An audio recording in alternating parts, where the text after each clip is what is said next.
Welcome back to Learn Your Stripes. I'm Ryan Guillory. And I'm Michael Moran. And we'll start tonight with the result of our play from the last episode we did. And it's been a little while, so I'll go ahead and read it again. Free kick from the K 40-yard line. K1 kicks the ball into the ground where it bounces twice, then pops high into the air. R1 is in position to field the kick and signals for a fair catch. So there were two scenarios we wanted to play through. So the first scenario, K2 leaps in the air, catches the ball at the R35, and runs it into the end zone. And the other scenario, R1 fields the ball and is hit and tackled by K2 at the R35. One scenario, K recovers the ball. The other scenario, R recovers the ball. And we asked what your ruling would be. So because the ball has bounced twice, this is not a pop-up kick. It's a foul for R for an invalid fair catch signal. And in our first scenario, we'll have first and 10 for K from the R35. Since the ball's hit the ground, K2 can legally field the ball. However, like with all kicks, cannot advance it. The penalty would be 5 yards from the previous spot. K would likely decline that in order to keep the football. The reason that is, it's a foul during a kicking play, so our only place to take that back, because the foul's on B, is to go back to the previous spot and re-kick. Now in our second scenario, since R1 would have possession at the end of the play, K will have the choice to decline the penalty for the invalid fair catch, take the result of the play, or, as I just mentioned, they could accept the 5-yard penalty from the previous spot and re-kick. So a lot going on with that one. Yeah, it's an interesting play, and it's one that you don't see all the time, but I know we had it at a high school game last year. We did. That's right. Catching an onside kick in the air. That's right. And you'll see it from time to time, especially at that level. At the college level, you tend to not see it quite as much, although it certainly does still happen. It happened in a well-publicized, I think it was a Big 12 game last year. And you'll still see it from time to time. So a good play to know, a good play to be ready for, because sometimes those can happen right in front of you and you have no idea what to do in that scenario. So important one to keep in mind. We're going to do something a little bit different over the next few episodes. We're going to take a deep dive into all aspects of the game related to the goal line. This will include, in part, touchdowns, touchbacks, safeties, the momentum rule, penalty enforcement, and mechanics. It probably makes sense to start with basic rules and definitions, and we'll expand from there. But before we get started on all that, it's been a couple of, weeks, maybe months, but it's been a little bit. So we might catch up a little bit with you all on what we did the last end of the season here into 2022, going into 23. So Ryan, tell us how your season wrapped up. Well, obviously with you and I doing high school together, we ended at the same time, but it was a good year for us. We moved beyond where we've moved before, got deeper into the playoffs. So, making progress there, good experience for everyone there. At the college level, I know, you and I both had the, honor, and the privilege it is to work some postseason this year. I had the chance to work in an AIA playoff game, which was just an amazing experience, seeing incredibly high level football, great athletes, but also getting to go on a long road trip with your crew and the bonding and all that goes on there. It was really a fantastic experience that you just can't put a price on something like that. And it's something I learned a ton from, and I'll be very appreciative from, and I will perhaps most importantly be a much better official going forward as a result of going through that. Now, how was the experience for you, Michael? Likewise with our Friday night routine that we do, it was great to get a couple extra games, and I got to work the chains of the state finals for Indiana, so I saw many of our Indiana brethren there who had that high honor of being between the white lines, shall we say, for the game on the sideline, but watching a lot of people I know would just have that reward and that experience. And it's always a blast to be on at Lucas Oil, whether you're watching the Colts or you're watching high school football. So there were some great games too. And then college-wise, I had a D3 playoff game. I wasn't with my regular crew, but got to be a part of a kind of a mixed crew, hodgepodge. And we all got along spectacularly. Like you said, the road trip that can be a lot of fun. You get to know guys, spend some couple of hours in the car together. And had a great game as well. Just saw great football. Playoff football is always at next level. It's always exciting to watch that because guys are at their best and the execution is just on par. So it was a fantastic experience. I had snow in mine. Did you have snow in your game, Ryan? We didn't have snow. I wish we would Okay. have had snow, but it was way too cold for there to be snow. It was Yeah. too windy and much too cold. We were, I think, 3 degrees above zero at the time of our game. So it's, I would have rather to, in our scenario, if we would have had snow, it would have had to have been warmer. So it was a Yeah. trade off there. So, I think but no, I saw some pictures and some video from your game. You guys really had some snow. we had snow, we had sun, we had wind. I think it was around 20 for us, so little warmer. But that was the first game I'd ever done in the snow. So to be a playoff game and to be in the snow was just I was over the moon. It was a blast. Yeah, I So had done my first snow game at the last regular season game the week before, so I got to experience some new weather extremes that, being from South Louisiana, I'd never really experienced in the past, and I'd not worked far enough into the season here to hit those kinds of temperatures or those kinds of precipitations for a game either. But it was great experiences all around, and uh, really good learning opportunities. And that last regular season game, the snow game I had, I worked back judge. That's the first time in my life I've ever worked back judge for anything other than a scrimmage or a practice or something like that. So it was a very good experience. But I was appreciative next week when I was back at H for the playoff game. I'm sure you knocked it out of the park. No, it was a good learning experience all around. I lost some bean bags and some other things in the snow working back judge, but it's good experience going forward. I'll always say get snaps wherever you can on the field, because you never know when you'll get asked to work there. Or you might have somebody go down on your crew and you'll need to go step in. So it's useful to know mechanics of all positions, useful to be ready to step in anywhere. That you either A, might be asked to, or B, the situation might force you to, whether you want to be there or not. Absolutely. So good learning experiences for us, good things there. We're going to focus this off season, as we said, trying to do some, Steve Shaw might call them vignettes when we're doing a few things at the same time, but we're going to do a few episodes at a time, talking about specific scenarios that don't necessarily permit us to go to a specific rule in the rule book, or go to a specific, play in a case book or an AR or something like that. Instead, we're going to sort of synthesize some rules to allow us to examine some particular scenarios that we'll deal with quite often, a little bit more in depth than we otherwise could. Yeah, as I said, we're going to look at the line and all things related to the goal line, because as you always hear, the goal line is the most important line on the field.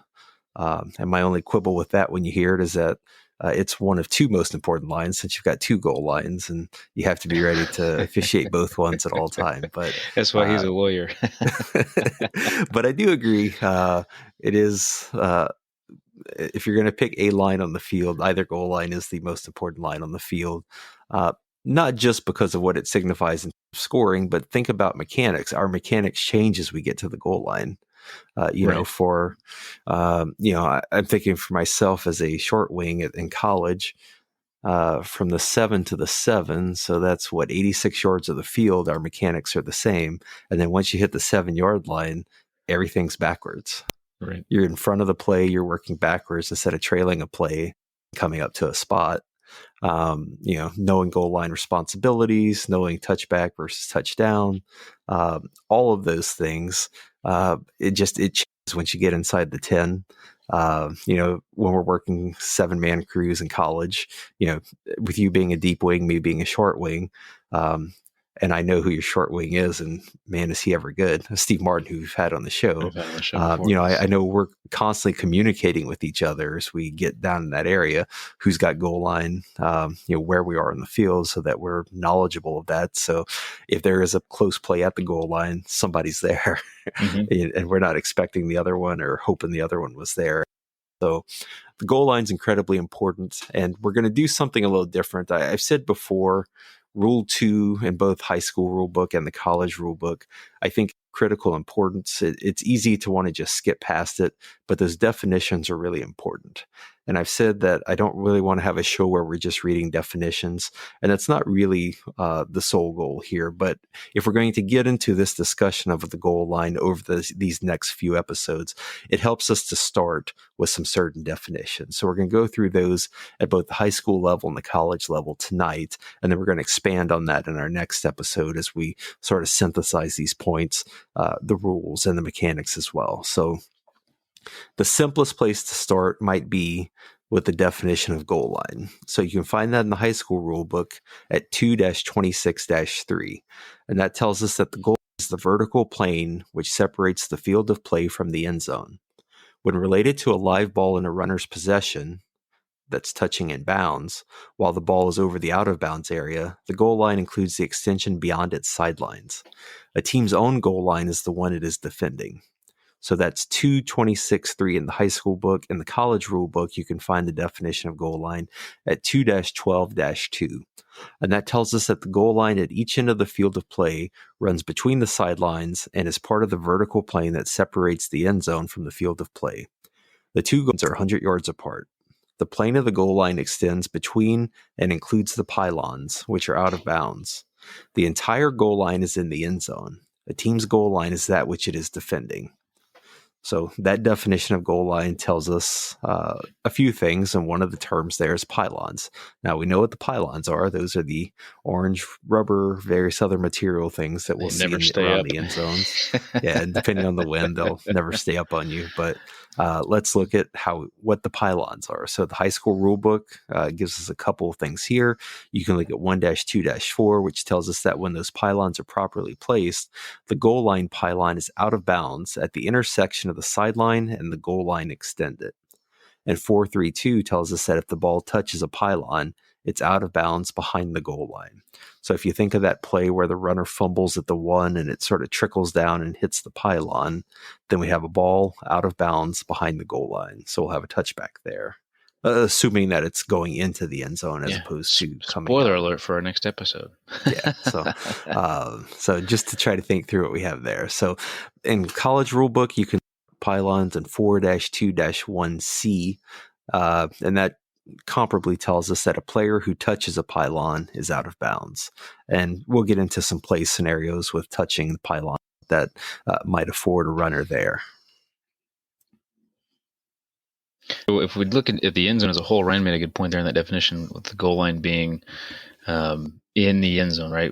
We talk about the plane, and even though it's a 4-inch stripe, we're not concerned with breaking the entire stripe. It's that front edge that we're concerned with. So especially if you're working the wing, the moment the tip of the ball touches the front of that white stripe or yellow, whatever color they've got, it's supposed to be white, touches the front of that, then we have ourselves a touchdown. So that's where our end zone starts. So from an end zone definition, 2-10-4, they're 10 yards deep, located at each end of the field and between the goal line and the end line. And again, the goal line is all the way in the end zone, and that is the end zone that they're defending. So on the college side, Rule 2-31-3, the end zone at each end of the field is the rectangle defined by the goal line, the sidelines, and the end line. So very similar. The goal line and the goal line pylons are in the end zone, and a team's end zone, again, is the one that it is defending. So that kind of gives us a space, and we're going to talk about what the goal line, how that comes into play later on when we're talking about extending the goal line. When do we extend the goal line? Under what scenarios? How does the pylon come into play, as Ryan talked about earlier? So now the reason we all watch football is for the all-important touchdown. And in high school, 8-2-1, possession of a live ball in an opponent's end zone is always a touchdown. So it's a touchdown when a runner advances from the field of play, so the ball penetrates the vertical plane, like we talked about when the tip of the ball reaches the front of that goal line. It's a TD when a loose ball is caught or recovered by a player while the ball is on or behind the opponent's goal line. It's a TD when a backwards pass or a fumble is declared dead in the end zone of the opponent of the player who threw the backward pass or fumble while no player is in possession. And I'll highlight there's sentence about an inadvertent whistle. We will cover inadvertent whistles later. And just like our last episode, we will try to do that before the season, because apparently when we talked about inadvertent whistles, several came up that Friday night, which again is not the intention of our show. We want everybody to get better. But again, you get better by learning. So Back to touchdowns. So college 8-2-1. A touchdown is scored when a ball carrier advancing from the field of play has possession of a live ball when it penetrates the plane of the opponent's goal line. Now, quick note here that I want to talk about, and we highlighted it earlier. The plane extends beyond the pylons, so think sideways, think laterally. The plane extends beyond the pylons only for a player who touches the ground in the end zone or is touching the pylon. So we'll pin that. Ryan talked about a ball touching a pylon. We'll pin this right here. I want you guys to remember 8-2-1A, because we'll come back to this in our later episodes here. A touchdown is also scored when a player catches a forward pass in the opponent's end zone. That's something we see regularly all the time, whether we're officiating or watching TV. A fumble or backward pass is caught or recovered, intercepted, or awarded in an opponent's end zone. And awarded in an opponent's end zone, we'll get into that a little later on too. So we'll leave that one up for now. A touchdown is also scored when a free kick or scrimmage kick is legally caught or recovered in the opponent's end zone. So going back to our play to start the episode, while K cannot advance a kick, there are scenarios where they could a kick in an end zone, but in college, not in high school. And lastly, the referee awards a touchdown under the provisions of Rule 9.2-3, which that's a whole nother episode. We'll leave it there for now. So that's going in. Ryan, in the way we talk about going in, coming out, how about coming out if we have a touchback? Yeah, so obviously Michael hit on really the exciting aspects of the goal line. You know, it's the touchdown, and obviously more proficient offenses, if it's the team you're rooting for, you're watching for, that's the focus there.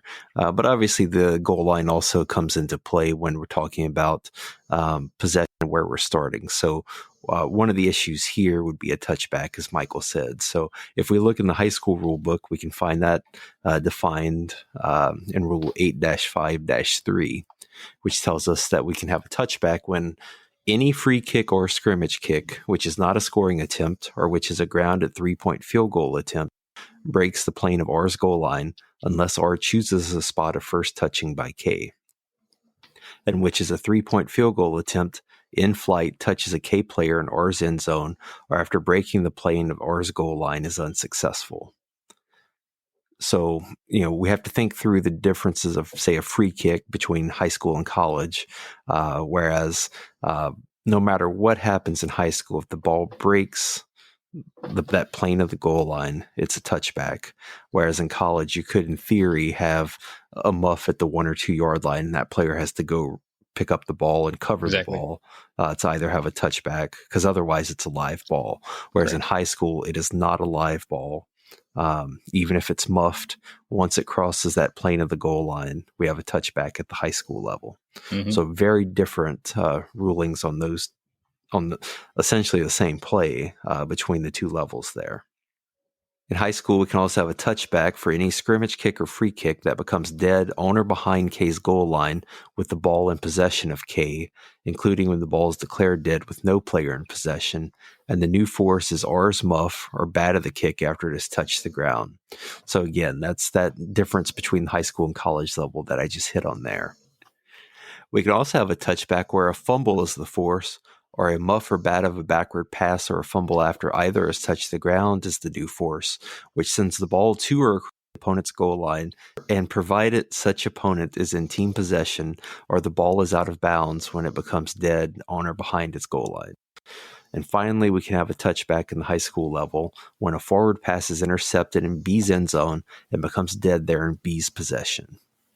So looking at touchbacks at the college level, we can go to Rule 8-6-1.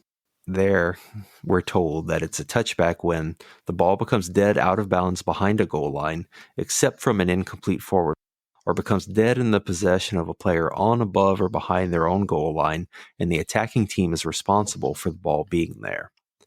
Or we can have a touchback when a kick becomes, by rule, behind the defending team's goal line, and the attacking team is responsible for the ball being there. So one thing I want to point out right there real quick is you all may hear us say on or above or behind, and don't get too caught up in the minutia of where the ball is exactly, right? Because again, it's a plane. So Right. the moment we have broken the front edge of that goal line, the white stripe, that would be on in theory. So that's what we're talking about when we say on or behind. Right. Yeah, because remember from the definition of goal line, the entire goal line is in the end zone. So as Michael said, once we break that plane, we're in the end zone, and then all of these factors might come into play. So that's a number of factors between high school and college where we might have a touchback. We talked earlier about touchdowns, but there's also another type of scoring play where the goal line comes into play, and that's obviously the safety. And for that, I'll turn it back over to Michael. The dreaded safety. So in high school, 8-5-2 rather, excuse me. By the way, all of these are in Rule 8. That is kind of something, if you've picked up both rule books, high school and college, the rules mirror each other in a very similar fashion. Of course, they're not exact, but like tonight, we're going to be spending time in Rule 8 for both high school and college. So an 8-5-2. Oh, go ahead, Ryan. No, go ahead. No, I'm sorry, Michael. That's a good point, especially here. So Rule 8 talks about scoring plays in both levels. But if you're trying to compare high school and college rules, and again, it's very difficult to read an entire rule book in one sitting, but you can pick out a rule and read the high school book for that rule, and then go to the college book and read that rule. And that'll sort of a good session or a good means of trying to determine the differences and similarities between the two levels. And it's a lot more digestible to do one at a time than trying to do an entire book at once. So that was a good point you brought up there, Michael. I just wanted to carry that a little bit further, I'll give it back to you to talk about safeties here. So back to Rule 8-5-2, it is a safety when a runner carries the ball from the field of play or across his own goal line, and it becomes dead there in his team's possession. Key phrase, in his team's possession. So, all right, so we'll come back to the momentum exception rule. So item B here, a player who is either in the field of play or in his end zone forces a loose ball from the field of play to or across his goal line by his kick, pass, fumble, snap, or by a new force to a grounded loose ball with his muff or bat or a legal kick. Provided the ball becomes dead where in his team's possession, including when the ball is declared dead with no player in possession, or the ball is out of bounds when it becomes dead or behind their own goal line. This does not apply to a legal forward pass which becomes complete. So lastly, for a safety in high school, a player on offense commits any foul for which the penalty is accepted and enforced from the spot in his own end zone, or throws an illegal forward pass from his own end zone, and the penalty is declined in such a situation, which leaves him in possession at the spot of the illegal pass, and with the ball having been forced into the end zone by the passing team. That would be something like a hold in the end zone, or now we have, our intentional grounding, something along those lines. So I want to go back to the momentum rule real quick. In our momentum exception, when a defensive player intercepts an opponent's forward pass, or intercepts or recovers an opponent's fumble or backward pass, or an R player catches or recovers a scrimmage kick or free kick between his 5-yard line and the goal line, and his original momentum carries him into the end zone where the ball remains in the end zone and is declared dead in the end zone in his possession, or it goes out of bounds in the end zone. The ball then belongs to the team in possession at the spot where the pass or fumble was intercepted or recovered, or the kick was caught or recovered. So it's a really big mouthful that we're trying to give. We're trying not to put a player at a disadvantage if he makes, a spectacular interception, say at the 2-yard line, and takes that extra step and falls into the end zone. Right? We don't want to punish that team with a safety. We would bring the ball back out to the 2 in that case, and it would be B's ball, 1st and 10 from there. Or likewise with a punt or a kick, we do the same thing. So now the key phrase there in momentum is the original momentum of the player. So if they have time to stop, change direction, maybe move back upfield, and then go into their end zone, they've forfeited the momentum rule. So now to the college side for a safety. This is 8-5-1. It's a safety when the ball becomes dead behind a goal line, except from an incomplete forward pass, or becomes dead in the possession of a player on, above, or behind their own goal line, or it becomes dead by rule, and the defending team is responsible for the ball being there. So when in question is a touchback and not a safety. I want to highlight that. We also have a momentum exception in college. and it's very similar to high school. It's not a safety if a player between their own 5-yard line and goal line, so very just like high school, intercepts a pass or fumble, or recovers an opponent's fumble or backward pass, or catches a kick, and the player's original momentum carries them into their own end zone. The ball remains behind the team's goal line and is declared dead in that team's possession there. And again, this includes a fumble that goes from the end zone into the field of play or out of bounds. And if all this takes place, very similar to high school, the ball belongs to the player at the spot where the possession was gained. So just like we had if intercepted at the 2 or the 3 or the 4, we'll give them the benefit of the doubt of their original momentum, but not if they start making moves to get upfield or break tackles or go around. And lastly, we have a safety if an accepted penalty for a foul leaves the ball on or behind the offending team's goal line. Fairly simple. Yeah, I think it was a good point that you raised, and I want to hit it again. The axiom there, when in question, it's a touchback, not a safety. When we're going to rule a safety, we want to know that it's a safety. The axiom, of course, when in doubt, when in question, make it a touchback. And I think that's very useful. A safety, it's a pretty severe is not the right word. It's a big play, and we want to know that we have everything there. So when it's a question, whether it's momentum or whatever else, obviously with momentum, we'd be in the field of play and not a touchback. But when the goal line's in question and we're debating between touchback or safety, when there's some question, when in doubt, go with the touchback there.